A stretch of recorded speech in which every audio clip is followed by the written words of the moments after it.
ആത്മാർത്ഥ മൊഴിയാൽ എൻ്റെ നെഞ്ചിൽ വിരിഞ്ഞ സ്വകാര്യം ഇന്നതിന് ചിതയുമൊരുക്കി കഴിയുന്നതെന്റെ വിലാപം. നഷ്ടമാർക്കെന്നൊടുവിൽ നീ അറിയുന്നൊരു നേരത്ത് ഉടയാതെ ഞാൻ സൂക്ഷിച്ച പ്രണയം നീ തേടരുത്.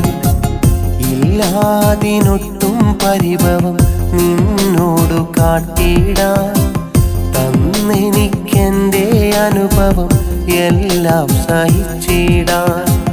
ഒരു നുള്ളു വാക്കാൽ പോലും നിന്നെ ശപിച്ചിടാൻ കഴിയില്ലാതെന്നാലും ഞാൻ മറക്കാൻ ശ്രമിച്ചിടാൻ.